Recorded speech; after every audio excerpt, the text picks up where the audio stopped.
Studio is very important. It enables students to develop a social culture.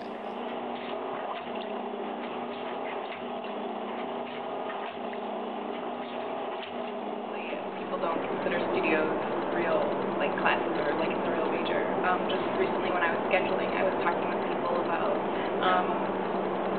what classes I was taking, and they're like, oh, your schedule must be so much fun. You must just have so much time, love every minute of it. I wish I could just take art classes all the time. And I'm like, well, just wait until you do, and then maybe you think differently. But it is frustrating. I do like having studio classes. I think that it allows me to not only be creative, but also use those thinking skills that people somehow forget that we need to use in order to do our projects. And I just have to be really good at time managing and using all parts of it. I definitely think that small class sizes are useful, especially in a studio environment, because you get more one-on-one time with your professor and also with each other. When you get to know people in your class, you feel safer in that environment, and then therefore I think you get more honest feedback if people feel like they know you and they can talk to you honestly. And same thing with the teachers, then you get more one-on-one time with them, and it's just useful for everyone, I think. I think it's the ability to work as a team. It's the suspending reality, imagining if anything were possible. And I really believe that when you meet students who are in design, it's almost in their blood. They are totally stimulated by everything that's around them. So they have a childlike quality. Not only are they tired and exhausted looking, but they kind of have a style about them. They have a presence. So compared to other students, I think we have more fun because we experience life. I think the special bond comes about when students are actually engaging with each other, often at 3 o'clock in the morning when they have a deadline.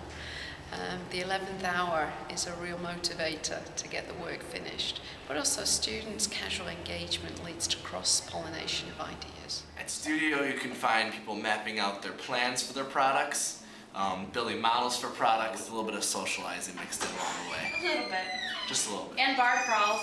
And bar crawls. Well, after Studio. I definitely think there is a family feel. It's like a tribe.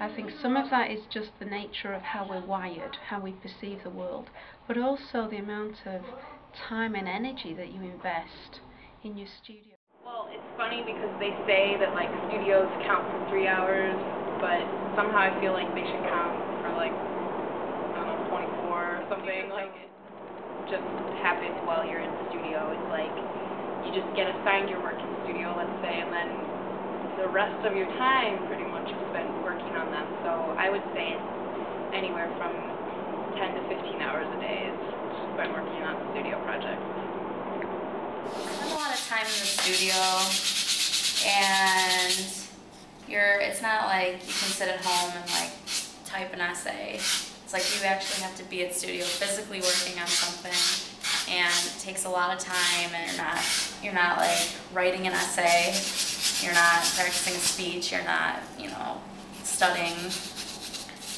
hands-on. I don't even know. It takes hours for an assignment. Oh. And that's my fellow studio mates. It's very important to be reflective as a designer, and the studio reflection involves the studio critiques, and this is very important because we need to hear other people's impressions of our work, because at the end of the day we're not designing for ourselves. We have to see our objects, our products, our environments through the lens of other people.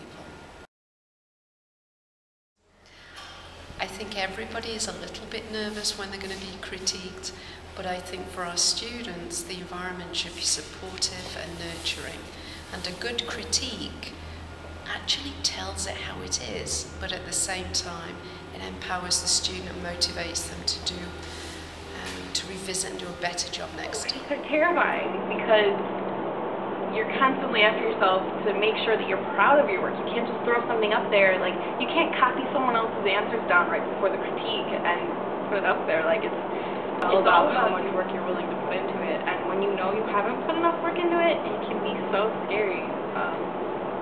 But yeah, it adds an extra challenge, I'd say, to the whole process. We live in a verbocentric culture, yet we experience life through our senses. So what we do in design is we're actually engaged with very intangible, visceral material. So in our society, we do actually give more weight to physics, chemistry, and the sciences. And yet here we are, we shape experiences in life.